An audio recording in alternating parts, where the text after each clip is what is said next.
Mõtlesin, et räägin natuke fermidest siis. Et fermid tulid ära ja saime ka katusele tõstetud. Tulid nad siis rekkaga, et väike klipp oli ka siin eespool. Ja õnneks autojuht aitas maha tõsta. Et andsin natuke raha ka. Ja siis sain sama nädala lõpuks sain siis ka kraana tellitud. Ja kraanaga oli natuke selles suhtes mure, ütleme tõstega, et kartsin, et ta ei pääse ligi. Aga õnneks nagu juht oli ka julge ja siis saime ilusti ligi ära. Ja tõstmine kokku oli vist selline 1,5 tundi, et siis nii-öelda kiirelt ja enam-vähem täpselt fikseerisin fermid ära ka, et paari kruviga, et mõlema poolt ja siis nii-öelda, et ta vertikaalis ka nii-öelda hakkaks ümber kukkuma. Ja siis sõber oli ka veel abis ja siis nii-öelda tõste või siis kraanajuht oli ka abis ja aitas nagu kaasa, et mõtles kaasa, et väga ladusalt läks, et 1,5 tunniga panna majale fermid ära on ikka tegelikult suhteliselt hea minu arust. Mis ma veel siis tegin, oli see, et samal päeval õhtul siis tõmbasin äärmiste fermide külge nii-öelda nööri pingula ja siis rihtisin nii-öelda kõik keskmised fermid ka omavahel ära. Ja tundub, et see tolerants, millega siis fermid on tehtud, on suht okei, nii-öelda 1 sentimeetri piires, et see on selline okei kõikumine.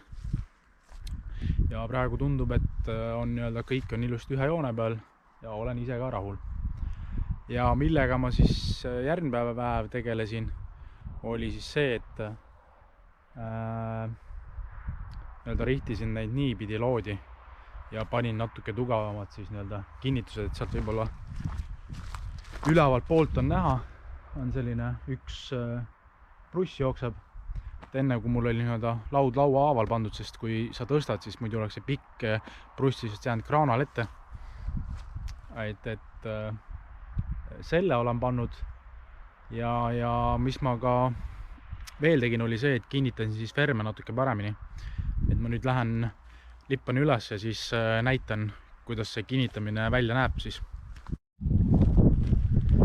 Nii, natuke vaadet ka siis, et siit on päris okei ja võime vaadata siit, et kuidas nad omavahel nii-öelda joone peale jooksevad. Et kaamera võib-olla kõige parem näita, aga jooksevad nad suhteliselt hästi. Ja kuidas kinnitamine toimub siis, et alguses panin siis nii-öelda selle ühe nurga kruviga kinni ja mis ma siin eile õhtul tegin, oli siis panin teisele poole nurga vastu, et selle kile ma lihtsalt panin siia müürilati kaitseks, et kuna siin on nii vihmane olnud, siis ta on nii-öelda altpoolt on immutatud, et ta seda immutust täitsa nagu maha ei peseks. Ja siis need nurgad omavahel siis lasen 10 nii-öelda poldiga läbi. Eile tegin puurimised, et ta oleks nii-öelda korralikult ikka kinni.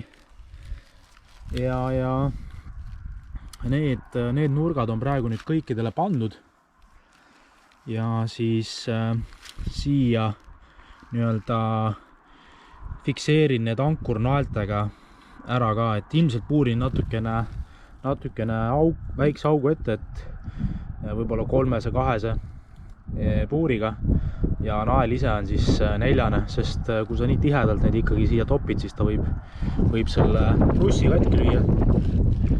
Ja mis veel tuleb siia on siis see, et tormivardad, sellised näevad nad välja ja need ma võtsin nii-öelda prooviks, aga tegelikult ma tahan panna nii-öelda tsingitud.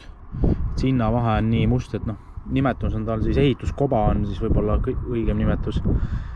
Ja need siis kinnitame niimoodi, et üks ots läheb siis selle nii-öelda vöö brussi külge ja teise otsa siis lööme nii-öelda siia sisse, et ilmselt painutame natuke ära, et ta läheb siia suunas. Ja mõlemalt poolt niimoodi paneme kinni, et juhuks kui nurk ei pea või mis iganes tuleb sellised väga-väga tuuline, siis on selline lisakaitse ja kes on neid ilmasid näinud, siis päris crazy'ks on läinud need tuuled ja need kohati need puhangud, et võivad kurja teha, nii et lisakaitse ja soodne lisakaitse ka, et aga väga palju ei maksa, et paneme siia ta nagu kinni, puurame augud ette, lööme kõvasti sisse, siia poole ja siis siia poole ka ja peaks hea saama. Ja mida nagu veel, et kui need kinnitused saab tehtud, ma loodan, et täna, siis tahaks hakata juba nii-öelda aluskattet paigaldama. Ja aluskatte on mul siis hingav, 1,5 meetri laiune, et siia tuleb siis aluskatte nii-öelda ühe paanina peale ja siis tuleb distantsliistuna kasutan sama 48x48 selline peensaetud, peaks olema siis peensaetud pruss ja siis selle peale tuleb juba roovitus nii-öelda samast materjalist ja roovituse sammu siis tuleb teha siis vastavalt materjali, mis sinna peale paned, et mina panen selle nii-öelda moodsama eterniidi, Leedu eterniit, et küllaltki tugev, et sama asja tegin ka siis seal kaevumajal, harjutasin natuke nii-öelda kätt ja võiks öelda, et tuli välja küll või ise jäin rahule ja on ta siis sellist tumehalli värvi, aga jah, ega siis midagi, tuleb tööle hakata.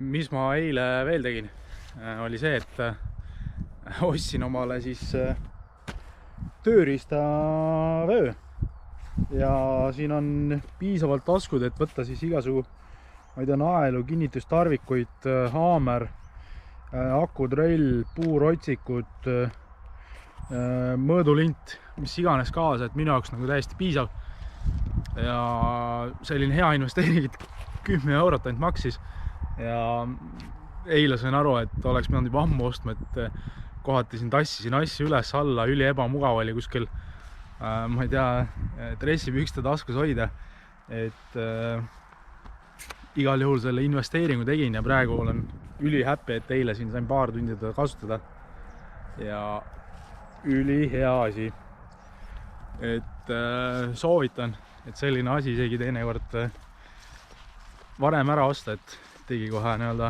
meele rõõmsamaks ja aitab kindlasti sellisele heale töövoole kaasa, et kui sa pidevalt nii-öelda üles-alla ei pea jooksma ja võtad nii-öelda mõistliku varuga mingisuguseid, ma ei tea, naelu, polte, mis iganes asju kaasa, et nii on, soovitan.